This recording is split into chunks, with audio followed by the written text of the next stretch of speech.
Hello everyone.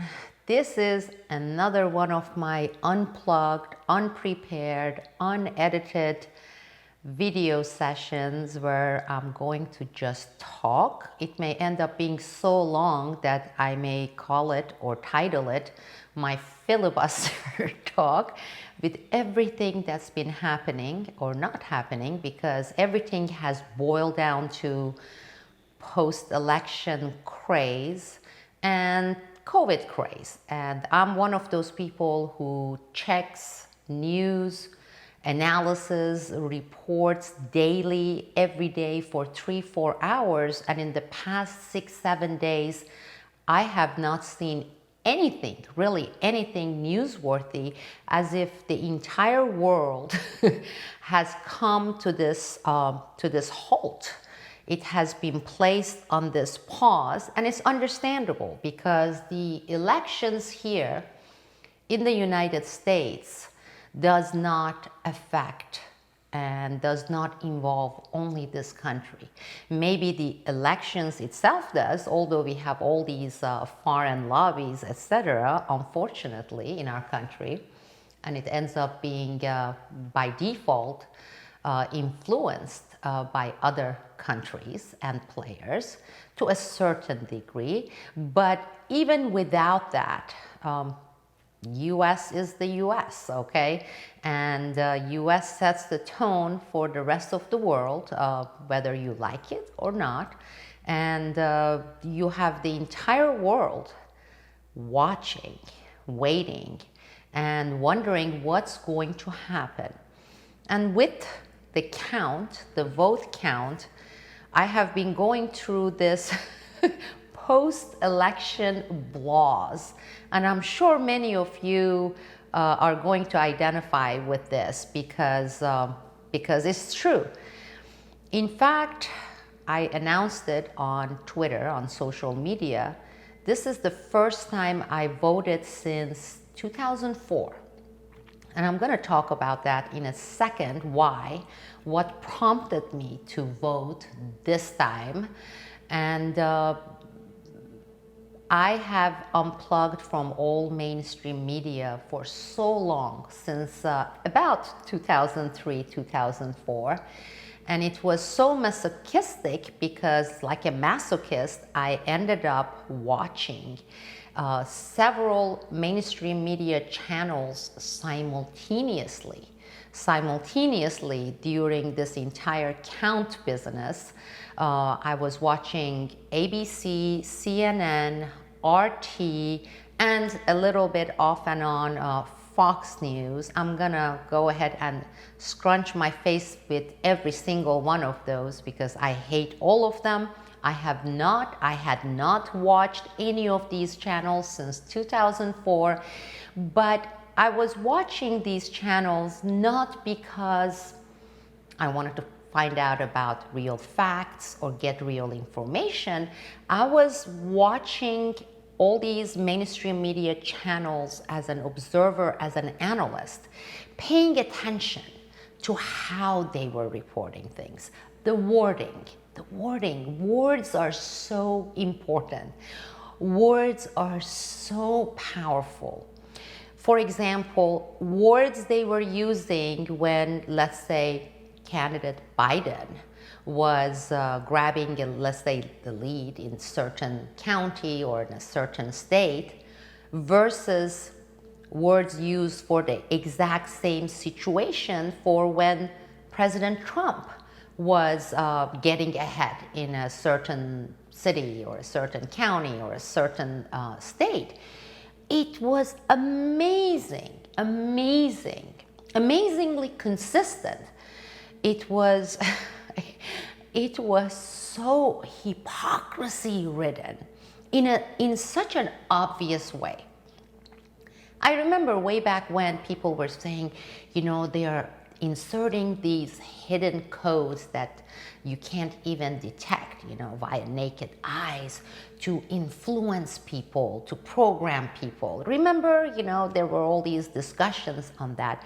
Well, I see they don't have to do anything like that. It is out in the open. It is so transparent and also so consistent. So consistent that is, the level of it is truly mind-boggling, truly mind-boggling. Well, it was nauseating, it was excruciating, but I did it. I sat there from Tuesday night around 9 p.m., 8, 9 p.m., all the way till Saturday, till yesterday.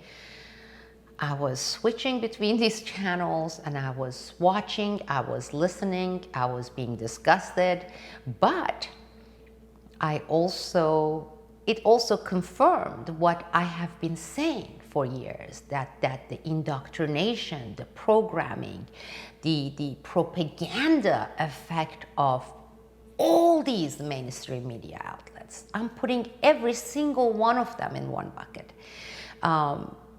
Some people may come and say, if you're from the right, from the Republican side, saying, "Oh no, Fox News is so much better." I have to completely disagree. It is equally disgusting, equally disgusting. Anyhow, back to why I voted after so many years. Again, for those of you who are not familiar with me, I have been independent forever. I have never registered with one party or another party.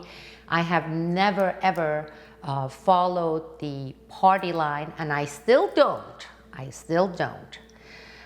In fact, for the sake of all transparency, in 2016, I watched the final debates for the candidates on the internet, on my cell phone, and I didn't vote. I didn't vote for either candidate. I didn't vote for President Trump, candidate Trump back then.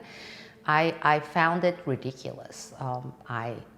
First of all, even when he announced his candidacy, I thought it was just some kind of a joke. I thought, okay, this is for entertainment purposes. No way in this world he's gonna be a finalist.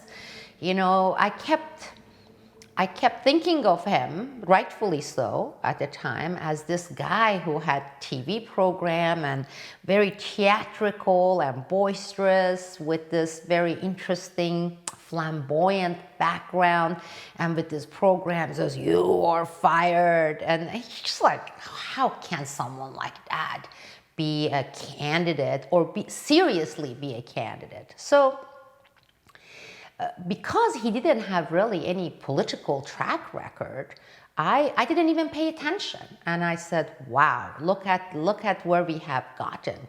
You have this candidate and you have that candidate, both of them equally not viable for me.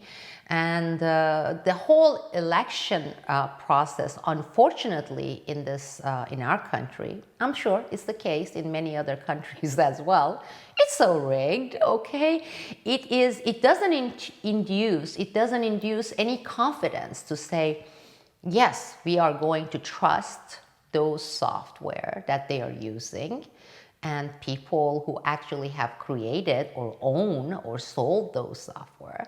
And then, of course, you get into each state's own internal politics, or people who are in charge of overseeing this entire voting process. I've never had any faith really in that, okay? And it's okay if some of you disagree and say, well, this is how we maintain our democracy. I really don't believe that our system, mechanics at least of the system, based on the types of people who are in charge to oversee those mechanics of the voting system, never has induced any kind of confidence or faith in me. Back to why I voted. We have had President Trump for 3.5, almost 4 years in the office. And there are things that I have found positive, things that I didn't even expect.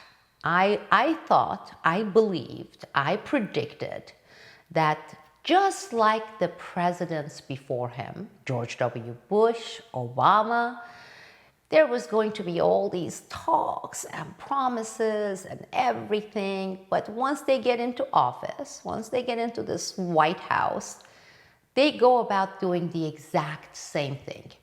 Because truly, there was nothing separating George W. Bush from Obama, or Obama from George W. Bush, as far as our perpetual wars, our fear-mongering, our interventionist foreign policy, our hawkish foreign policy is concerned. Yes, right now I'm talking about foreign policy. And I was wrong. I was wrong thinking that Trump was going to start doing the exact same thing. In fact, because of his personality, being so boisterous and so flamboyant, I was expecting to see even more wars, okay?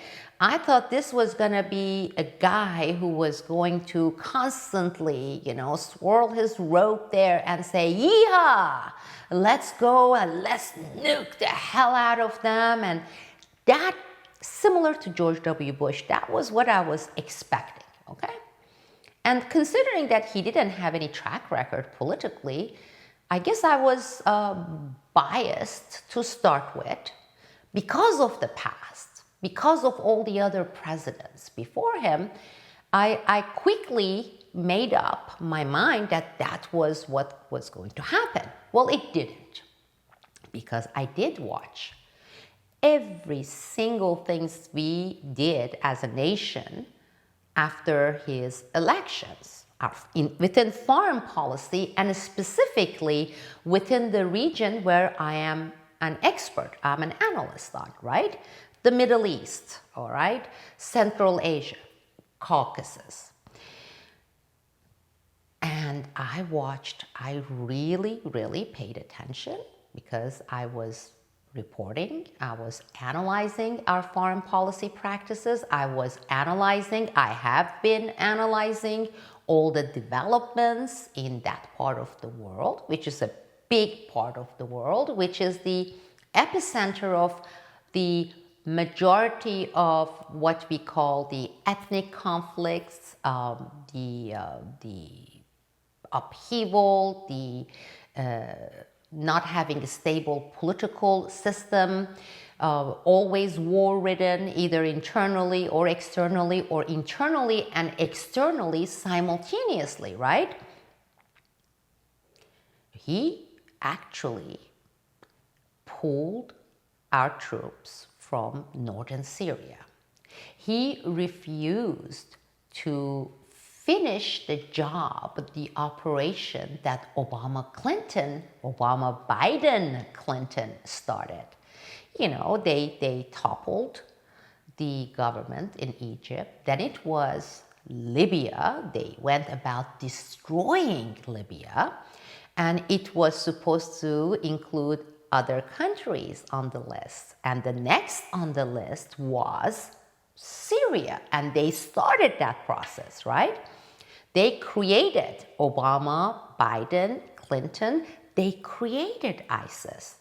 As we created Al-Qaeda in late 70s, early 80s against the Soviet Union, the communism back then, Obama, Clinton, Biden, they created ISIS, basically rebranding Al-Qaeda as part of this plan, this hawkish plan of getting rid of toppling governments in these countries, and later chop them into pieces. You know how we did it in the Balkans, balkanization of the region, balkanization of the Middle East area, okay? He not only did not continue that hawkish, imperialistic foreign policy with Syria, he being Trump, did the opposite, including his decision to pull out our troops from northern Syria and saying, you know what, do whatever you want to do. We are not going to continue. And we're not going to end up in this quagmire, okay? Sure, Russia had a major role in this because Russia didn't really step in with Libya, but it did with Syria. That's the only difference, okay? And of course, the Trump versus Biden, Clinton, Obama factor on the ground. That was good. That was good. And despite sanctions, which I don't agree with sanctions on Iran, we did not pursue this really aggressive, outwardly hawkish, even inwardly hawkish policy with Iran, okay? And the same thing with trying to get out of Afghanistan. We've been in Afghanistan since 2002, 2003. The heroin central, the heroin production central of the globe. So, and even with his policies and what he did with Turkey, I know I have been considered one of the top experts on Turkey. Okay, that's my background. I speak the language. I spend a lot of time in Turkey. I traveled there. I lived there for 2 years until recently, until I came back. And even though the mainstream media with their propaganda style are giving it this flair, this false flair, that what Trump was doing was appeasing this dictator, that's how they call him, Erdogan, whether you like him or not, in Turkey, and by doing this stuff in regard to Syria. It's not true. The last thing Turkey wanted, the last thing the president there, Erdogan, wanted was for Trump to say, okay, fine, we're going to pull out our troop from northern Syria, you're on your own, Turkey. Turkey was playing Syria as a card, as a bluffing card, so much, for so long. And it's like, if you don't do this, we're going to do this with Russia and Syria, etc., in order to get things from the United States, whether it's financial, whether it has to do with certain weapons that they want Turkey to obtain, for many reasons, right? It's this, not blackmail, but it's like this poker bluffing attitude. And they didn't want Trump. They did not want, at least the government in Turkey didn't want Trump to come back and say, fine, you know what? With what's going on between you and the Kurds, we're going to get out. Now you're going to say, oh, this is abandoning the Kurds in the region. You get involved in that regional politics that has nothing to do with the United States' interest in any way. The United States economic interest, the United States foreign policy interest, it doesn't. Will that allow, let's say, one side, let's say in this case Turkey, to perhaps, it hasn't happened yet, okay? Not to a large scale, massacre a certain group, let's say in this case Kurds? Yeah, there is that possibility. Is that horrible? Of course it is. Would that be heartbreaking? Of course it would be. But the United States has been in this, or has been placed, and thanks to the EU, the whole notion of NATO, right? The United Kingdom, Israel, as forefront of everybody's conflict. We dishing out all the money. We establishing all these bases. Hey, the Soviet Union fell. It's been now, what? How many years has it been? It's been almost 30 years.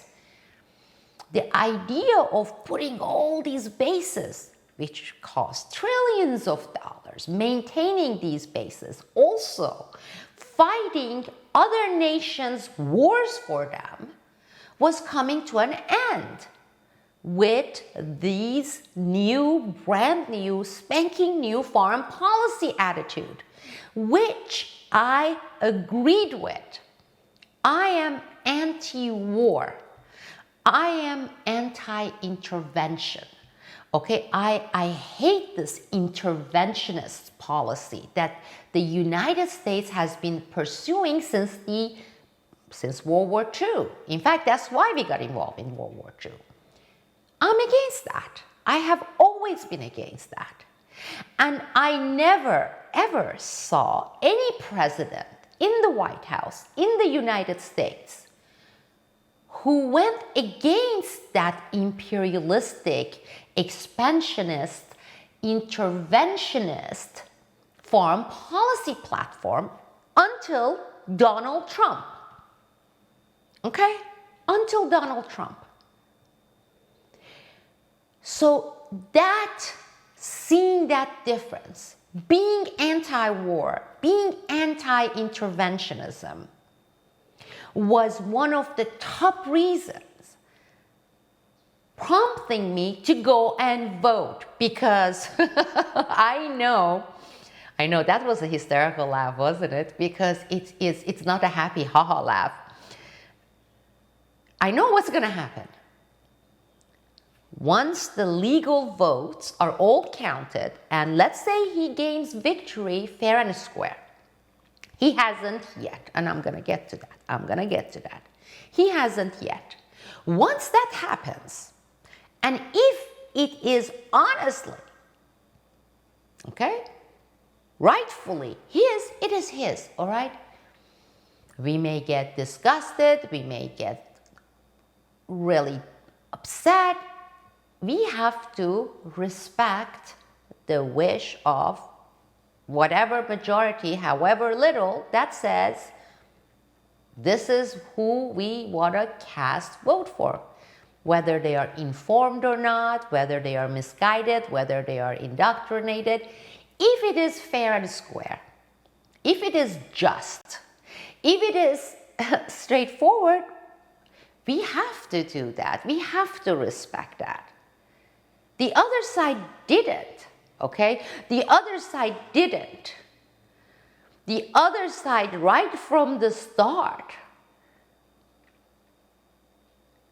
went with this notion of this is not the president we want to see in the White House, whether people elected him, whether it was fair and square or not, which was, I assume it was fair and square. I hope it was. And how did they show it? They showed it in action. And what they did hindered our progress economically, in foreign policy, domestically, with civil rights, with everything, with even healthcare. You know why? Because by this Russiagate shenanigan, hoax, witch hunt, you know how much of the time and resources were diverted for the White House, for this administration, in this despicable spat created by the other side, based on nothing. Instead of putting that focus, instead of putting that energy into getting things done that are urgent, whether within the realm of our public education or healthcare, even environment, our infrastructure, right? There is this thing called opportunity cost. And it's not within this economic sphere that it is used. It is applicable to everything we do in life, right?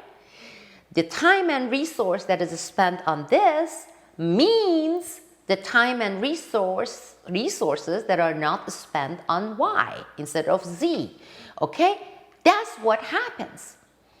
And the ultimate victims, the ones who actually pay the price for the shenanigan that they did, they put in place and they dragged for 4 years, nearly 4 years, right?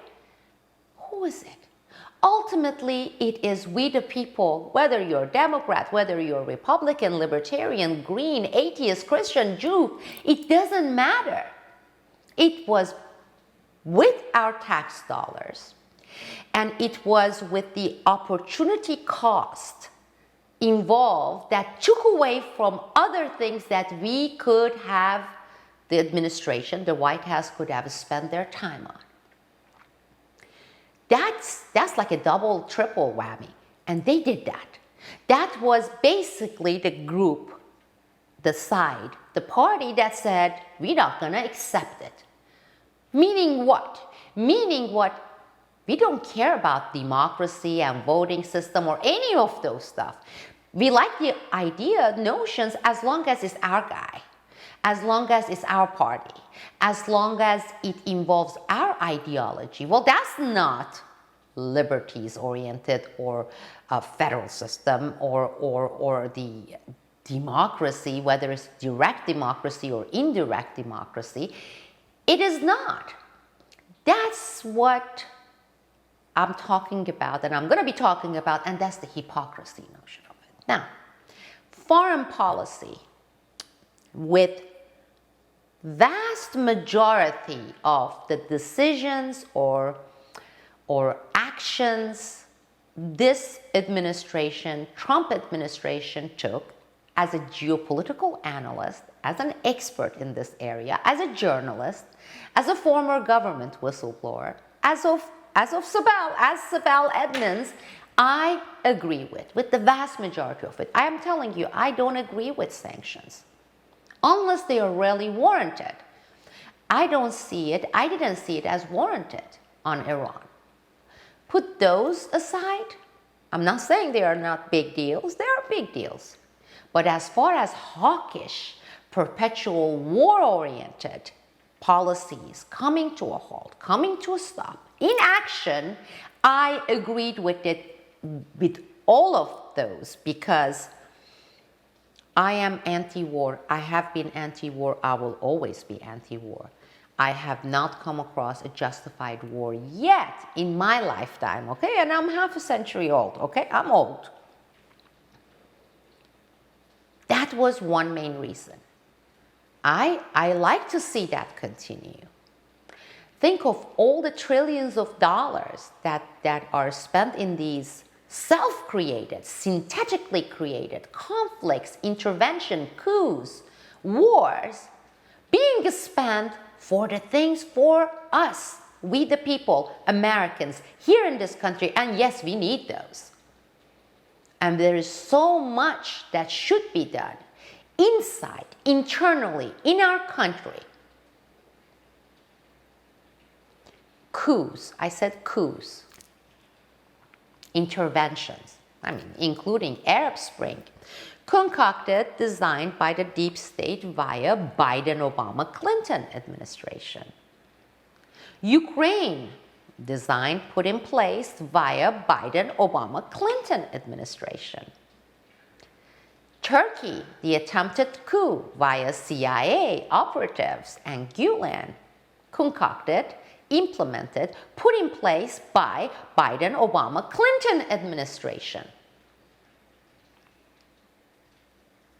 And there was going to be more. But Trump came to White House. We haven't engaged in these types of coups and interventions and unjust, which almost all of them are, unjust wars. I hate the term, I hate the term humanitarian wars. What an oxymoron. Humanitarian wars. Who invented that term? Welcome the other side. Domestically speaking, I have to admit, and as I said, we have been bogged down with Russiagate leading to the Turkeygate. They started carving that out. That how could you even have much time to get anything done in this country when you are bogged down with this witch hunt? Criminal. It should be declared criminal. There should be that gate going after people who damage this nation financially, economically, with what they did. All those representatives, so-called representatives in Congress. Now, domestically, I have to say, we haven't had much change that I liked, because of maybe one big reason is all the Russiagate and all the shenanigans. But there are things that are important to me. And I haven't heard ever President Trump referring to that. I have talked about some of these in the past. I can go ahead and mention a few. I consider this notion that exists only in our nation, in our country, for-profit prisons, for-profit jails,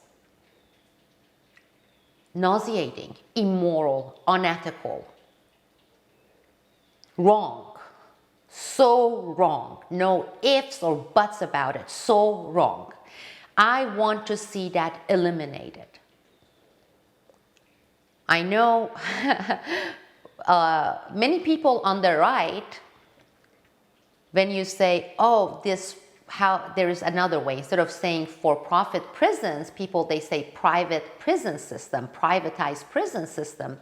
So people who are, I believe, misguided on the right, as soon as you say it shouldn't be privatized, they tag you as a socialist and communist and you want everything to be run by government. No, no, no, no, and no, no. That's wrong. I'm even using a word here that the left hates. I'm saying it's immoral. As we know, that's one notion, that is one word that is not within the vocabulary, dictionary of the left, because they hate that word, moral, immoral. They say these types of things should have nothing to do with our criminal justice system and our laws, morality. Hello? Everything is about morality. Otherwise, how do you think we came up? The entire world came up with laws saying stealing, thievery is wrong. Well, that is per moral code, okay?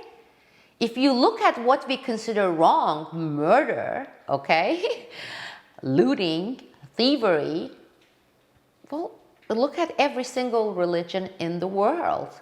Look at every single commandment within Christianity. Look at the basis of Jewish religion, Islam. Every single religion says, thou shalt not steal, okay? That's universal, because immoral, it is wrong. So for them to come and say, what does morality have to do with it? It has to do everything. Our laws, and before that our common laws, they're all based on what we consider right or wrong, what we consider moral or immoral. Well, the idea of entities making profit from people going to jail, so the more you send people, the more crimes committed, the more people commit crime, the more people sent to jail by tough laws, okay? So maybe someone has 2 ounces of marijuana. You go to jail for 6 months. Somebody, not the government, not the taxpayer, makes profit. A business makes profit. Well, that has implications. That comes with implications. The implications being, you are looking at this new industry created in our nation. And this industry happens to have lobby. This lobby, okay, their lobby happens to put money into the political system, whether into judges' elections or the governors, if they are appointed the judges in certain states, who favor judges who would willy-nilly, okay, right and left throw people in jail. Because then they make more money. Nobody should make profit from increase in crime and increase in population sent to jail. That is immoral.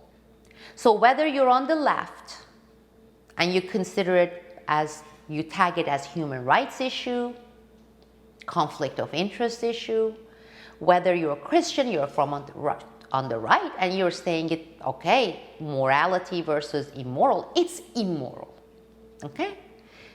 Same thing is true with many, not all, with many privatized military industries that we have put in place since the early 80s, okay? I'm an analyst, political, geopolitical. One of my, let's call it expertise, is national security. I'm a criminal justice major. I have degrees in public policy. It is risky. It is dangerous even from the national security perspective or foreign security perspective. It is much harder to keep tab of all these contractors and subcontractors, private, for-profit, profit-driven industries, mini industries, as far as loyalties are concerned. Whether you're thinking of China co-opting, okay, some of them operating for China on the side. How many of these people get to be caught, or these entities? Most of them are not caught. They don't get to be caught. I worked in the FBI. I mean, when you're looking that field, you know, counter-espionage, that's when you start seeing, whoa, sometimes they are not able, or they don't have the resources to gather all the needed evidence to put these people in jail. But I'm telling you, whether some of them are influenced by Israel or China or Turkey, or I don't care what country it is, a nation or governments outside this government, our military, our national security should never, ever, ever privatize to that degree. It is dangerous. It threatens our security, our national security, our safety, we the people's safety. So, yes, while I'm for privatization of many fields, I would say prisons out for me, and majority of the fields within our national security and military. And no, I haven't heard President Trump talking about these things. So I am not satisfied. I haven't been satisfied. I haven't heard any president or any candidates talking about these, and they're important to me. What I'm trying to say here, I told you it's going to be unplugged. Probably I'm going to call it a filibuster because it's going to go on and on because I have a lot to say. Some of you may consider it saying and talking about nothing or too many things, or talking about a lot of important things. It's subjective. And you don't have to watch this. Turn it off. You don't like it, turn it off. I was not perfectly satisfied with President Trump. On some of these domestic issues. But hey, I didn't see any other candidates that had proposals, at least even in words, that was much better than his, or any better, or even better by like a slight degree. And as far as foreign policy is concerned, yes, that's why I voted. Also COVID. It's been so obvious. Of course, you know where I stand with the COVID craze and with police-state practices that are encouraged by the New World Order left using this virus. Compare the two candidates.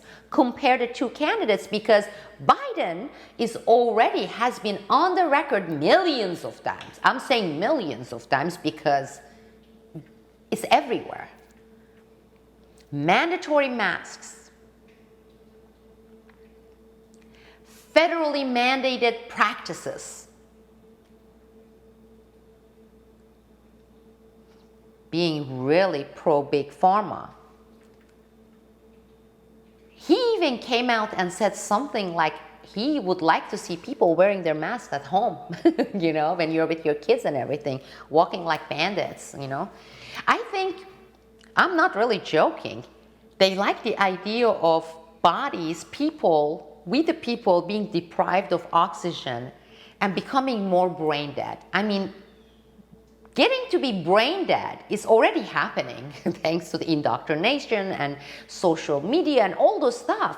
But you just look at the intake of air, oxygen, affected negatively by wearing masks, and he wants you to wear it to bed while you're having sex or whatever at home.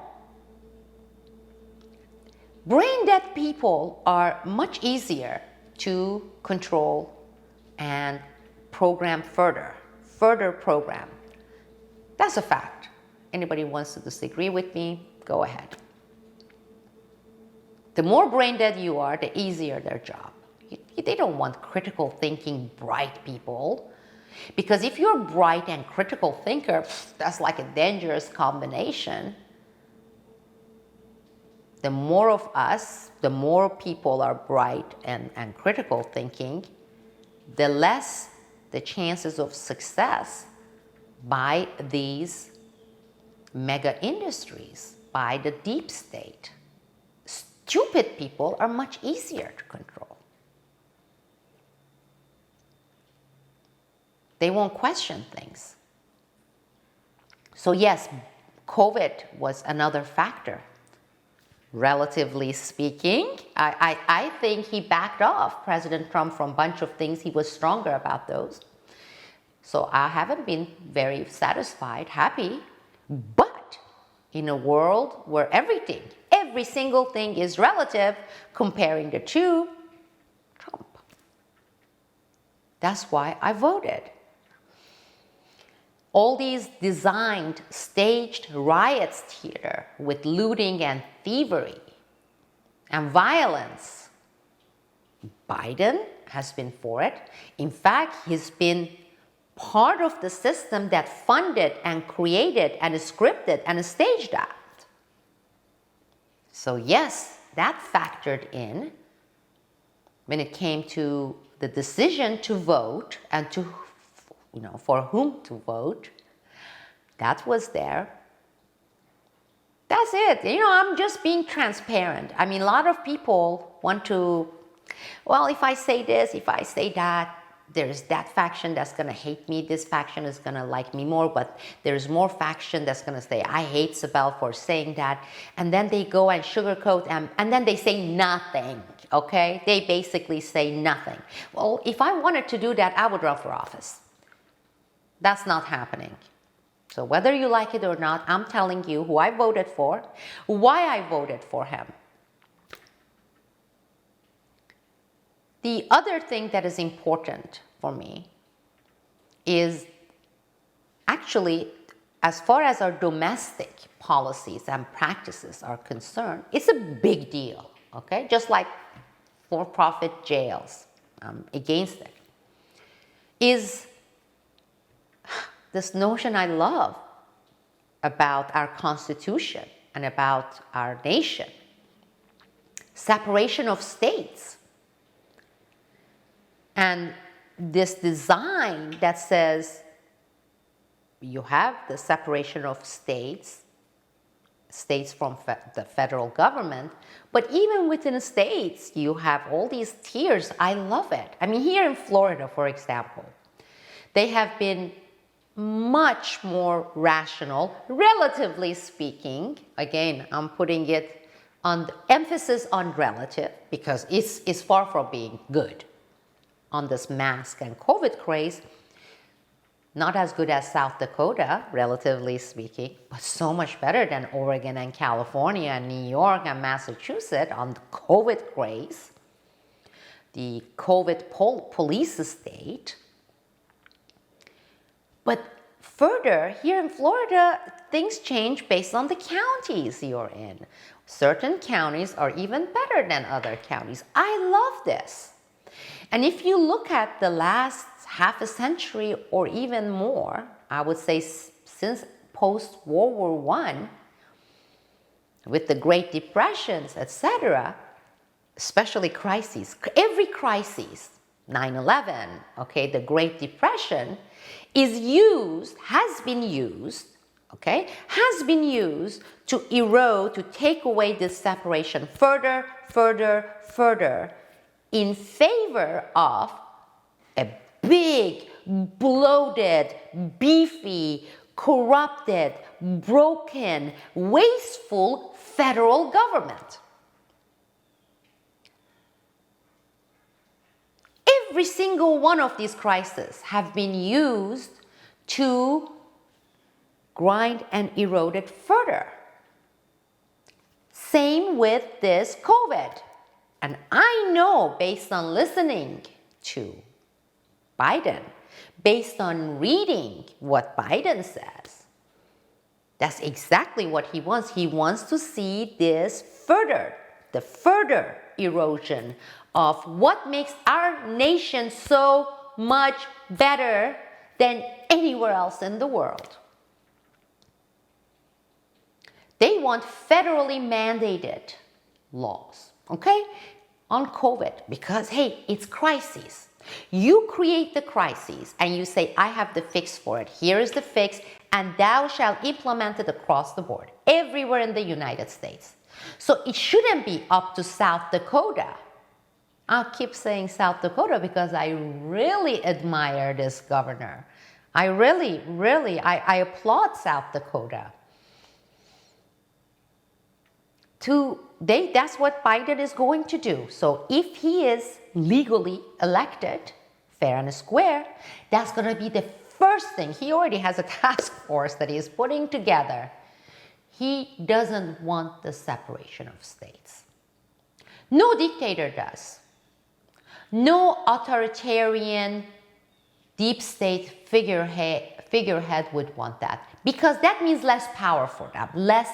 That gives them the absolute power, and that's what they want. That's what Biden wants. And with that goes separation of the states. You have no system of checks and balances. You take away the separation of states.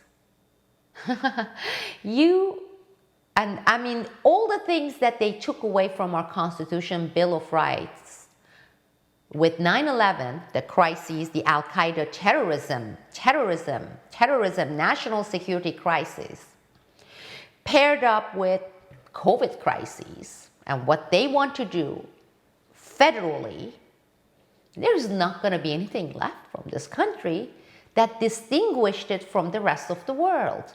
There is not going to be any difference between France and the United States, between Turkey and the United States.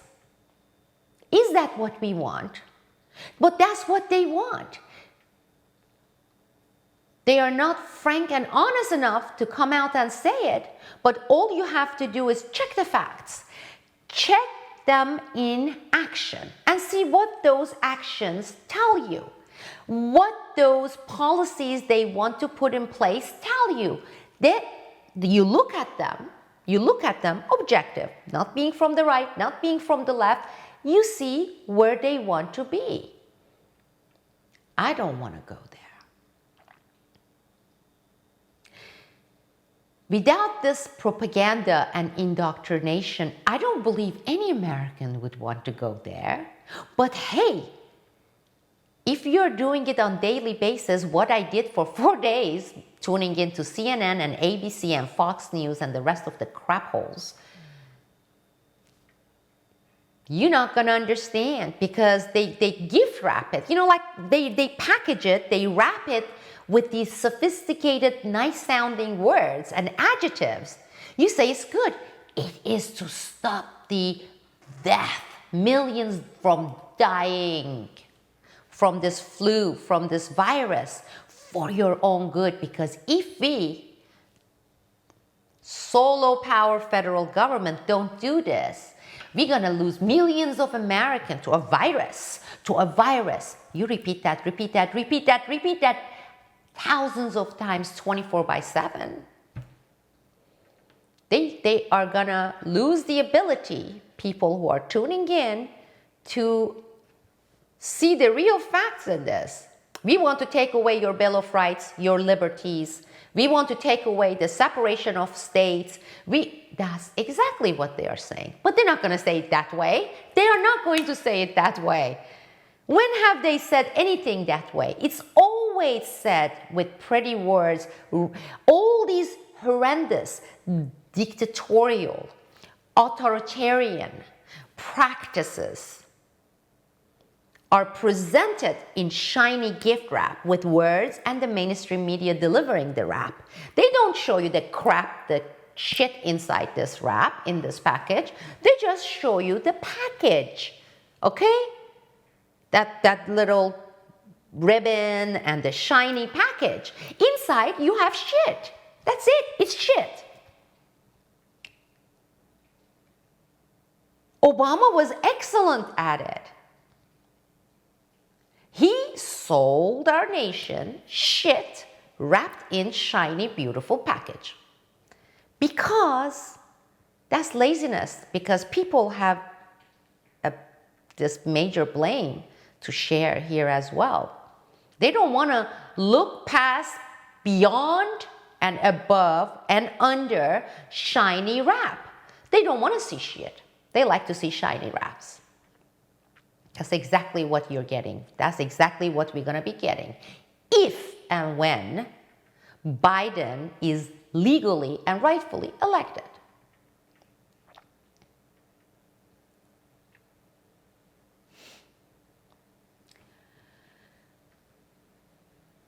Some of you who have been with me for a while, you have heard this mentioned. I mention it. I have mentioned it many times. So you're going to roll your eyes and say, here she goes again. And she's repeating herself. But there are those of you who have not maybe ever heard me talk, babble, unplugged. I have lived in many different countries. When I say many, more than 5, okay? I have lived under Soviet dictatorship in Azerbaijan for 2 years. I have lived in Iran, both during Shah's regime, monarchy, and then we got stuck there. They didn't let us get out of the country, even though we were not from there, in Iran, during the revolution and 1.5, 2 years after the revolution. And then we were under the new Islamic government / regime, if you want to call that. I have seen coups as soon as we went back to our country, to Turkey. The military coup happened thanks to the US interventionism through the US CIA together with NATO. We had the 1980-1981 military coup in Turkey, and then the curfews and all the stuff that came with it. I have lived in Vietnam for 1.5 years. I have lived in more than 5, 6 countries. I have lived a bit in Australia. But I also have traveled to close to 50 countries extensively, not like going on a cruise and say I was in a country. So I have comparison. That's one of the things that some people, I guess, they don't understand. When I was telling you everything in our life, everything in our country, everything in the world is in relative basis. That's what I mean. You get comparison. I have lived in those countries. Compare to all of these countries I have seen, I have been, and I have read about. This, relatively speaking, we have so many things broken in our country. Yes, we know. We are humbled. We are not arrogant. That's another thing I'm going to talk about. Having comparison, relatively, is the best. But that comparative advantage of this nation is being taken away when you get leadership, I hate that word, but administrations that are so keen on taking away what makes this place better, what makes this place so special, what differs our nation from others. I'm not saying they are bad, okay? I'm just saying what makes us better. Our Constitution, our Bill of Rights, they are taking away so much of it. Our separation of states. they want to take it away. I have seen, I have lived through not having these rights. Many of you haven't. So maybe because of that, you are not as alarmed as you should be. You are not as vigilant as you should be. Because, hey, you've seen this. Maybe if you're a bit older, like me, okay, and you have at least comparison of things, let's say before 9/11 and after, then you have that relativity to utilize, and see how it is not having it, right? We didn't have these pat downs when they stuck their fingers into your butt and with no probable cause, taking away that constitutional rights because of terrorism, 9/11, and with COVID, what they are doing.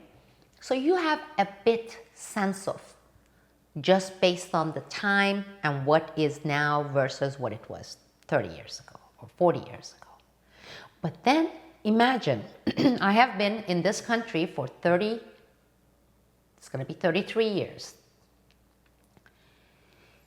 That plus having lived in other countries. So forgive me, at least see it justified when I say I am alarmed. I don't want to see the greatest things we have here, some of which have already been disappearing, to completely disappear. And that's why I voted this time. I am not saying here, oh my goodness, President Donald Trump is amazing, and I'm MAGA, because I don't like hyperbole. I don't like that kind of hero worship, okay? I don't like blinded faith in someone or anything or some things. I don't like blinded anything.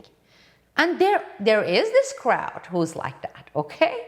You're either with us or not, just like the other side, on just a different side of it. I don't like that.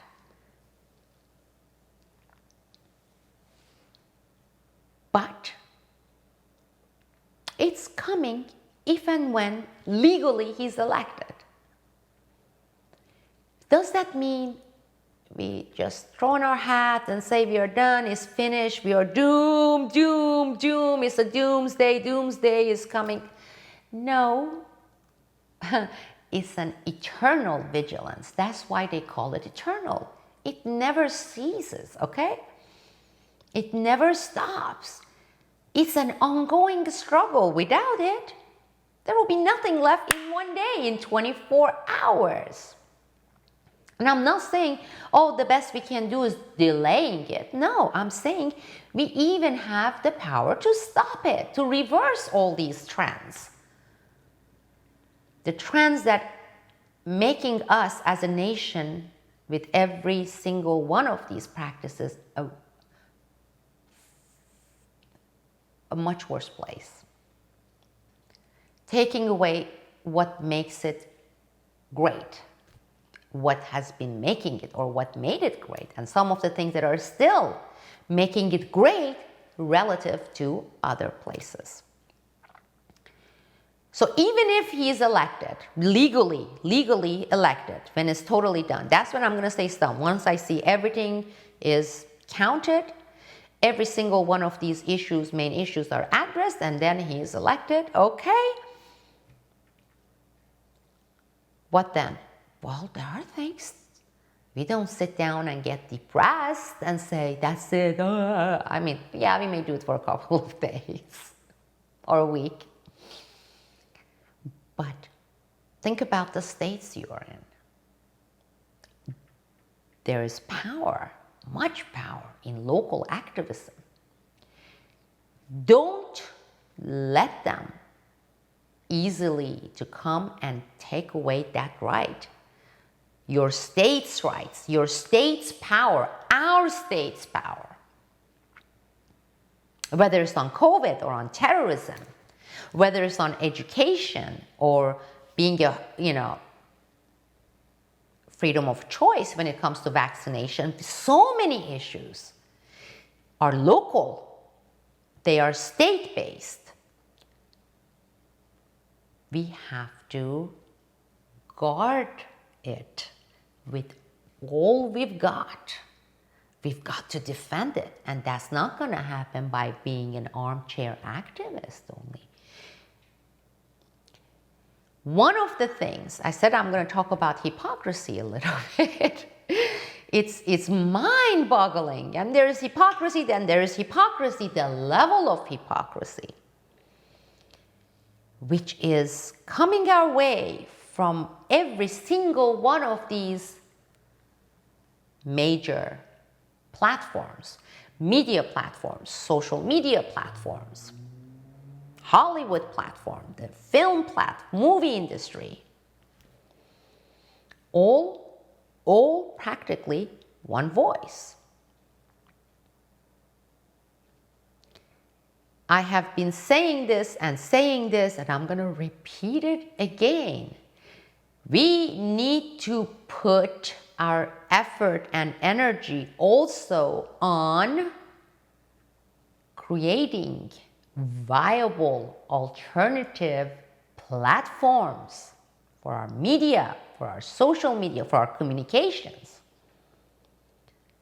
That is not going to happen by us going and saying, yo, Fox sucks, CNN sucks. Yeah, I have done that too. Okay, we all know. In fact, we know from both sides. We all know that they suck. They are our enemies because they are selling false information. They are engaged in propaganda dissemination, indoctrination, and they are playing a major role in destroying our liberties, our rights, our constitution, our nation. They are destroying the rest of the world too, because with their propaganda, they are justifying and enabling our interventionism, coups, and wars. The rest of the world is paying the price as well with lives. We are killing hundreds of thousands of people with each one of our wars, unjustified wars, interventions, synthetically creating civil wars in other countries, meddling in other nations' governance, and creating coups. Biden already promised that he's going to create another coup. He already did it with Obama in Turkey. There's a video. You can watch my videos. It's on record.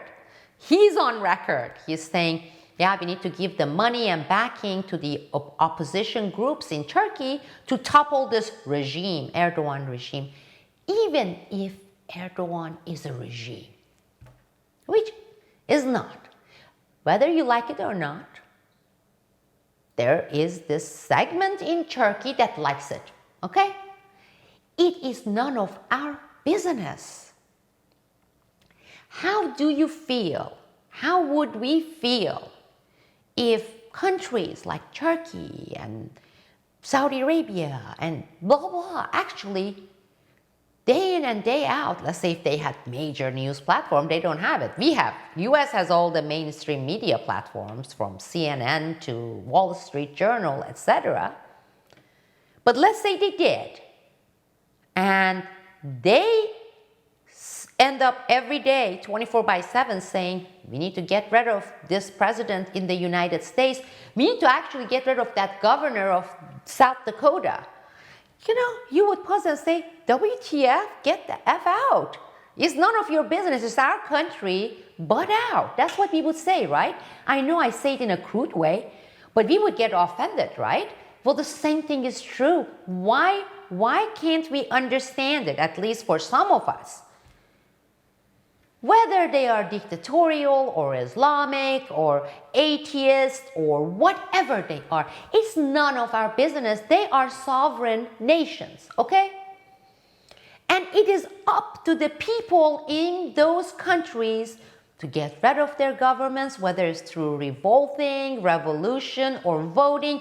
It is none of our darn business. We shouldn't meddle in their country. They shouldn't meddle in our country. Sovereignty matters. That's one thing that unfortunately has been the case with the New World Order left. I'm going to separate it because I'm not going to put everyone on the same basket. I mean, within that, as is the case within the people on the right, there are all sorts of factions. There are reasonable ones, there are unreasonable ones. There are real radical, ignorant ones, and then there are those that are rational and commonsensical. So you can't go and say all the liberals and all the left says that. No, I'm saying the New World Order radical left, okay? They want a world that is homogeneous. From the top, you get 1 or 2 or 3 nations determining how the other nations are going to govern their people, govern their nations, and operate based on these standards set by the superpower nation or two. Okay? That's what EU was all about. It started with the European Commission, European Union, and then became EU. And they said, whether you're Italy or Greece or you are Czech Republic, you all gotta abide by what Germany and France, whatever said. So that's the model they subscribe to. I don't subscribe to. I believe in sovereignty. I love cultures. I love differences in culture. So I don't like this one size fits all. Same thing applies here in our nation. That's what they want to see. That's why they don't want different states going based on their population's needs, their population's ideology, whether it's the state of Dakota, whether it's Florida, whether it's Massachusetts, and have what fits their majority, their citizens in that residence, in that state. That's the beauty of it. This one size fits all that they want everywhere. They want it everywhere. They want it within the education. One size fits all with the Common Core. And before that it was no child left behind. One size fits all. All states should abide by these federally set rules. So there shouldn't be differences between the states, between the counties within a state. That's what they want for the world. To sum it up, it is this one size fits all. We, at the top, the deep state, the 0.000000001% of the world, have our ideology. That's for our benefit. That's their benefit. And we want it implemented across the globe and within each nation. That's what they want. You know how preposterous and arrogant it is? But they are getting closer to it every day. Every day they are getting closer to this. Why do you think they hate Trump? When he's saying NATO, okay? United Nations has no right to even express an opinion of what's going on in the United States with its elections. No rights whatsoever. It's a sovereign country. It's none of their business. But that's not how they operate. The United Nations feels entitled, it's a deep state operation. They want to control the United States as they do the rest of Europe, EU. We don't want to let that happen.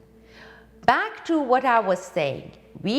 No matter what happens here, even if legally and fairly he ends up being the President Biden, as far as presidency goes, we say, okay, we concede, but our job is not over. We know what he and his people want to do, and they are already, the plan is already in place. It's basically furthering what Obama was doing. And before that, Clinton, okay? And one of those, besides COVID, via COVID, because COVID becomes the excuse, becomes the vehicle to, as it was the Great Depression, as it was the 9/11 terror, okay, attacks. These are the means to get to the objective, implement the objectives. Without that pretext, they can't. There will be much kicking and screaming and resistance. But you create that context, you create that pretext. and you sell through it. We have seen it, we are seeing it with COVID, right? Unconditional support by this big segment, faction. You say, Barrett, even though report says it's BS and it's harmful, I'm gonna wear it up to here. I'm gonna lock myself down. I'm gonna let my economy get bankrupt, other than the 0.001% that has the standing power, staying power, the mom and pop shops. They don't want that, because see, that one size fits all also applies to the businesses. One of their enemies, one of the obstacles on their way is the small mom and pop shop business, all the way up to medium-sized business. They want the things mega. Imagine if there were only Walmarts, and Walmart's owned and operated under the Walmart umbrella, mini Walmarts, you know? And then, you know what I'm saying, that kind of a consolidation when you have 2-3 big corporations that owns every single shops. Same thing as we have seen with the fast food industry. It's whatever, Pepsi or Coca-Cola that owns the rest of it under different names, they're gonna still keep, that's what they want to see. What gets in the way is all these pesky little mom and pop shops and a medium-sized business. They don't want that. Uniformity, homogeneity, one size fits all. These are all the mottos of the New World Order. And if and when Biden is legally elected and becomes the president, all these policies of New World Order are going to be placed on fast track, meaning time to increase our vigilance, not armchair activism. It makes me gag. Just stop it. We won't get anywhere if we think we let out steam, right? Sometimes I do that. Put a few things on Twitter and say, whew, now that I said it, I got it out of my system, I feel so much better now, right? But that's not going to get us anywhere. That is not going to get us anywhere. I want us to work together and create separate platforms for our communications, our own social media, our podcast programs, platforms, coalition. We need to do this. Speaking of that, I don't know, how long have I been talking for? Ooh, wow. I don't know how many of our viewers, I mean, I'm going to get the stats later, of course. Just going to say, okay, this was, you know, so many percent spend 5 minutes, so many percent spend half an hour, so many percent, tiny little minute percentage, listen to the whole thing. For this filibuster, we may as well do a filibuster. I'm going to run out of battery for my things here. The charge, I think, only lasts for 2.5 hours or so. But I'm going to start, in addition to my reports, which I do 1 or 2 of them per week, I'm going to do regular podcasts for my community members at Newsbud, and I guess I will give access to my Patreon as well, and I'm going to explain why. Because I used to have, way back when with Newsbud, Boiling Frogs Post, before that, weekly roundup news. I did it 3-4 days a week, like Monday, Wednesday, Friday.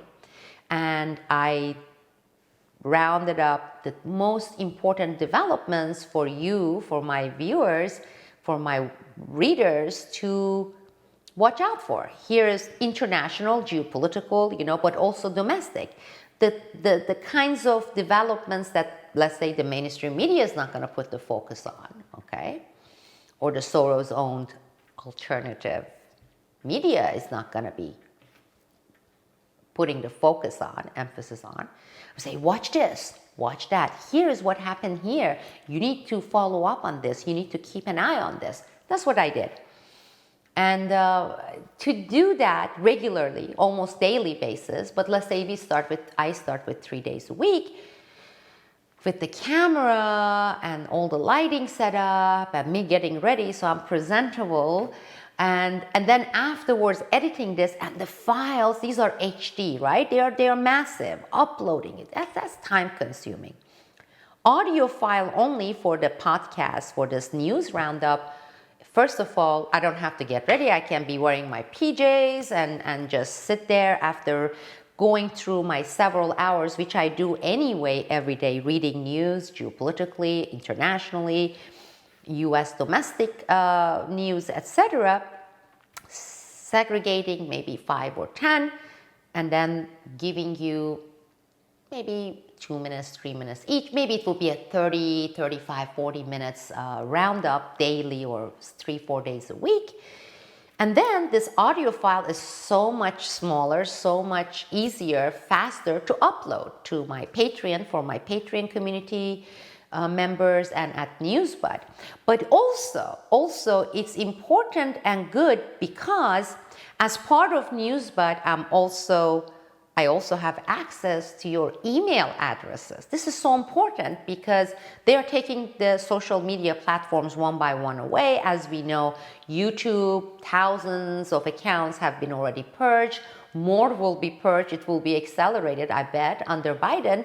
So I'm going to be one of those first series that they're going to purge, right? So without the YouTube, without the Twitter, and maybe even my cloud servers, maybe even my own servers with the hosting company.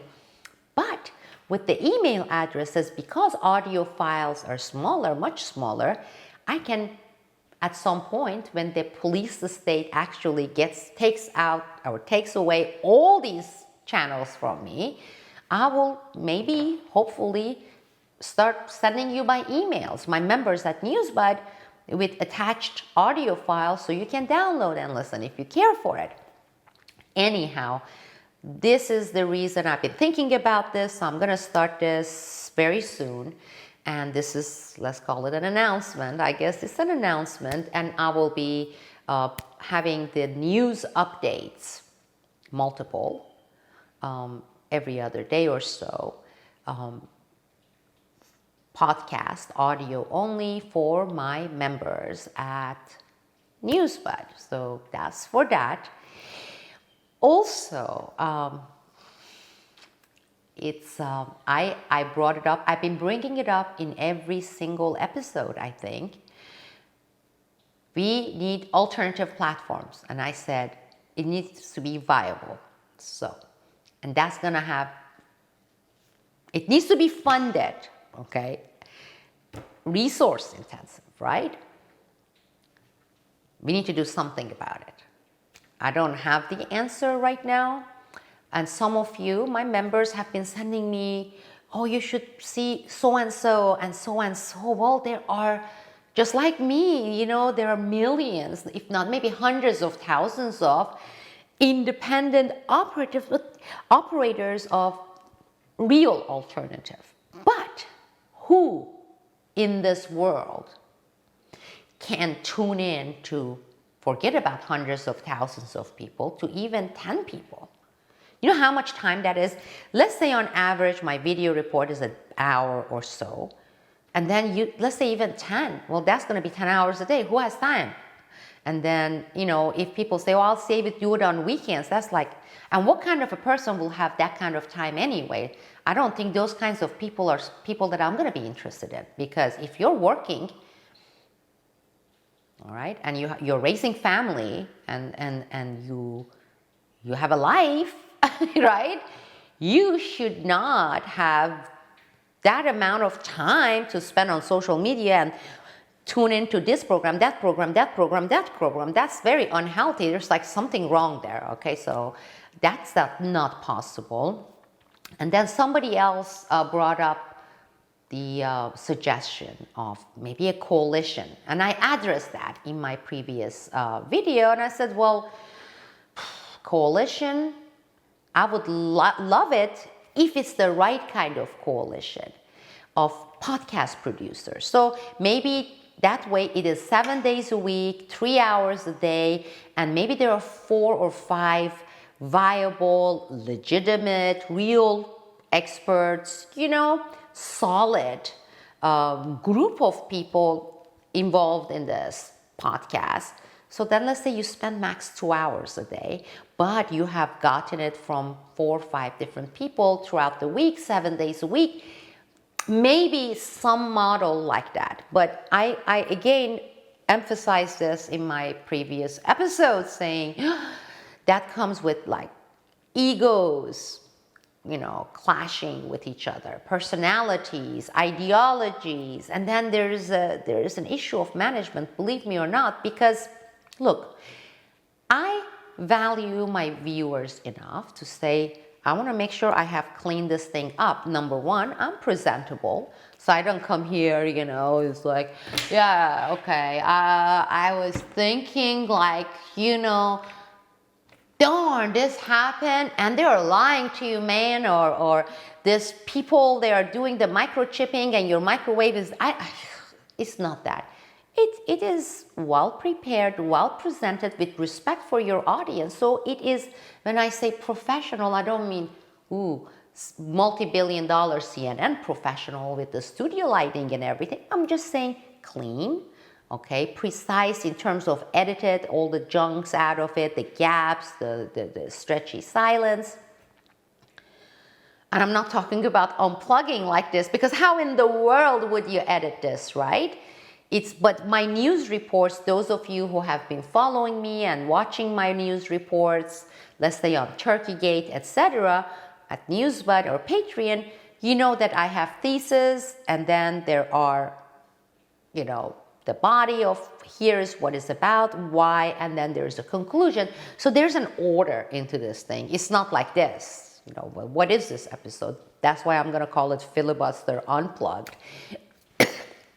So yes, it's edited, it's clean. So when I say somebody managing it, yes, somebody has to clean it up, put an intro, put an outro, upload it, put the announcement, it is out. So even a modest coalition of podcaster, or 4 or 5 podcaster, or 10 podcasters, certain level of management is involved, etc.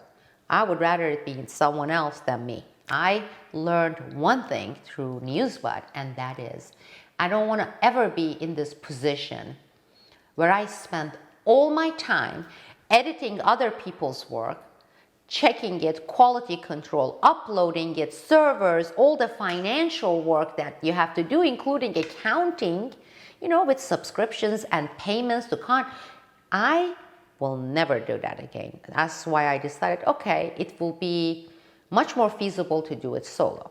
So unless there is a separate management or somebody else takes it on, I won't be doing it. Why am I bringing this up? Because you know what's going on.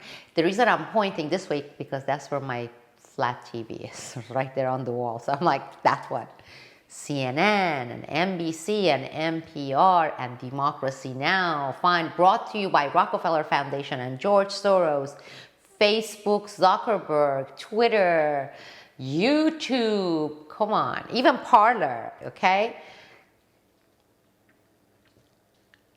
We have been receiving wake-up signals non-stop now for a couple of years, 2-3 years. I started sounding the alarm bells way long before that.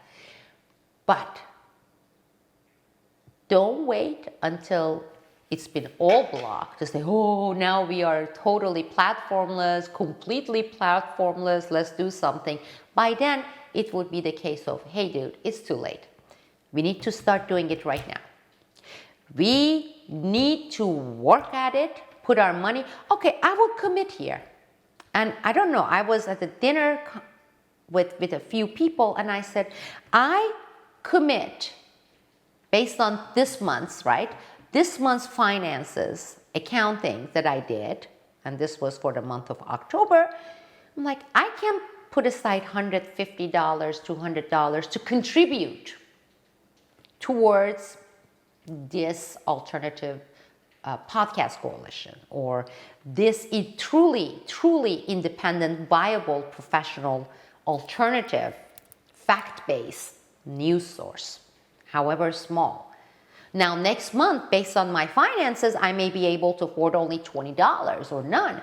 I'm not saying, oh yeah, I'm rich, I'm going to give hundreds. What I'm saying is we have to do that, okay? I'm not saying for me. I'm saying it's going to need resources, money, the technical infrastructures, backups, right? So they pull the plug on you. Like right now, most of my time right now is spent on, after each video report, not this one, this is Unplugged, uploaded to this cloud server, uploaded to my backup server, then uploaded to Vimeo, which is part of my Patreon community, and then the preview on YouTube. Do you know how much time that is? I'm like 2.5, 3 hours minimum for a 30-minute program. So yes, what I'm trying to say is technology side of it, financial management side of it, managing email, because we may end up, that one can be taken away too, but it would be one of the last ones. So we still can maintain contact with each other. So we remain informed, we remain united. We also, it is psychologically so important to know that, hey, we are not alone. That's one of the things, every time I get these direct communications from my community members, it gives me that needed optimism and a strength that there are so many of us. It's not like, oh, there's only like 100,000 of us. There are millions of people who want to fight for the right thing and also to keep the right things. We still have some good things remaining in place, and they are going to take that away too. Look, they are taking away everything. That's what I'm saying. As for that, I'm open to view and research whatever coalitions you're going to point at. I'm not going to be hastily jumping into things and then realizing, oh my God, this group has been infiltrated by this and that. That one, it's serious. I take it very seriously, okay? Integrity matters. Independence matters. So when we are saying publicly funded, it is publicly funded. I mean, think about it. I said there are tens of millions of us just in this country who see all this stuff. We know what is going on. And let's say of the tens of millions, you take 1 million people, okay, committing to, I'm just going to throw it, $50 a month, right? Well, that's $50 million a month. And that is $600 million a year. That is enough to have many viable, fact-based experts, independent, for podcasts and video reports and news and dissemination, without this fear of they're going to remove me from YouTube, they're going to remove me from Facebook, without all that gunk. We can have our own servers with that. We can have our own IT people. That's what I'm talking about. Why can't that be doable?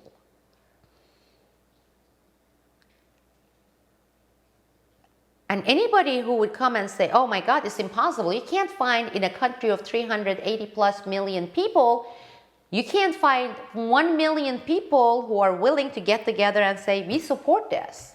And this is not counting some of those people who can do more. So is it doable? Yes, yes, yes. And believe me, once we have those platforms where we can expose people to not propaganda, but the real facts, the real alerts, truly what are the things at stake here, then we can talk about the ability to mobilize more people. Just state-wise, okay? State of Florida. By the way, I was so impressed, I was so proud with how it went here with voting, it was smooth, it was so organized, it was so well managed, it was so professional, and all the counting, everything was done within 24 hours. That was just, why couldn't they do it in other places? They suck at it because it's intentional. Yes, it is. Look, one of the things I'm not gonna hear, and this is the end of my filibuster. I didn't even bring my coffee mug this time here, but they're talking about for at least June, July, August, for about 6 months, they set the stage. The mainstream media, the deep state operatives, all these platforms, for what we are seeing with the elections right now. They set the stage because they scripted what was going to go down, okay? They said there's going to be disputes, there's going to be this close and that close, and then there's going to be, Trump is going to come and say, I'm going to challenge it. Well, why wouldn't you challenge it? When you see, okay, belligerent irregularities that cast doubts on your results, no matter who you are, you have to challenge it. And then once it's thoroughly reviewed and challenged and looked into, if it's for the other side, then be it. That's fine. But the way they said it, the way they set it up was, he's going to challenge it. And you know what that means? Because he's not going to leave. Even if he loses big time, he's not going to leave the White House. That told me one thing, that they are setting this up. Okay? And they are going to exactly create that pretext, which we are seeing that is done. So that right with that, when Trump comes and says, well, look at these needs to be looked into, they're going to say, we told you he's not going to leave the office. They already have the generals. And it's not about the party. More than half of the Republicans in Congress, they are sold out pendejos. It's not about any ideology or republicanism. No, it's deep state is deep state. Deep state is the main lobby for military-industrial complex, big pharma. And that's the bread and butter of these people in Congress. They're whores. They are not representatives. They're whores. So if you think that by any chance it was going to be one party against another party, you're wrong. The Republican Party is not going to be there to back the president, to challenge it so we can see whether or not this is kosher or not kosher. So it's going to come down to us, we the people, having our platforms, right? Independent platforms, not one by one. I don't have the time to go to 8, 10 different people's podcasts and video reports. And with that information shouldn't be something that is for dormant reaction. Yeah, dormant. I got the information, now I know. Okay, now what? Nothing. No, that's not what information is for. Information is so we mobilize based on that information. One quick example, we are in Florida, right? And we see which groups want to take away our liberties and push their way through with this COVID craze and the insane police state practices.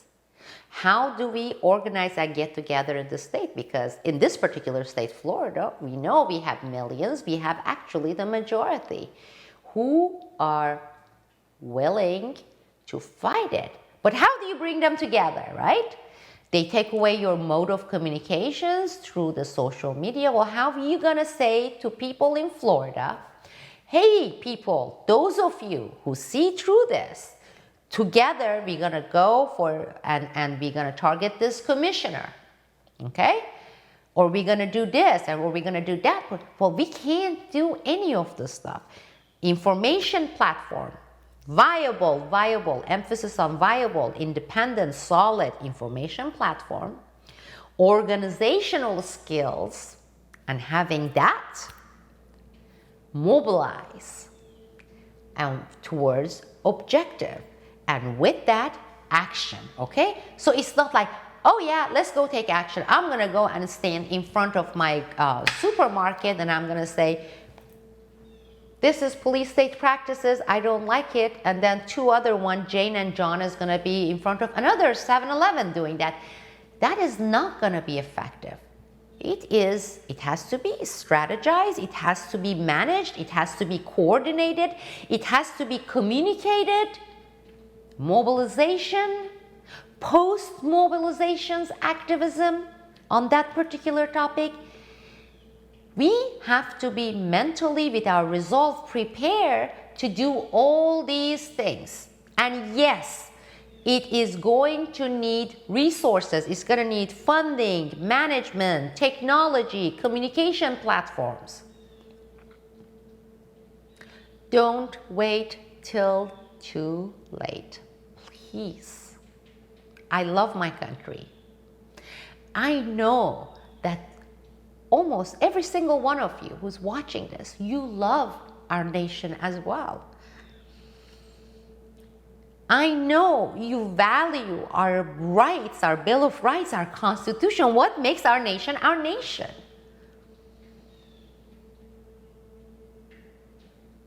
So let's translate it into action, positive action, to guard what happened to be ours, be the people's rights.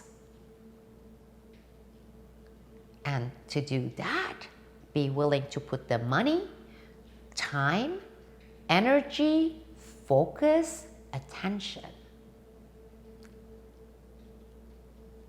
That's what distinguishes real love from love, like this shallow, superficial, oh yeah, I love my country. Going out saying, MAGA, MAGA, MAGA, wow. How far do you think that's going to get us? That's not going to get us out of this shithole. We can. We, the people, can. If we are willing. I am willing. Are you willing? That's the question. Let's do it. Together, we can. This is Sibel Edmonds, and there goes my almost 2-hour-long Unplugged. Thank you for tuning in.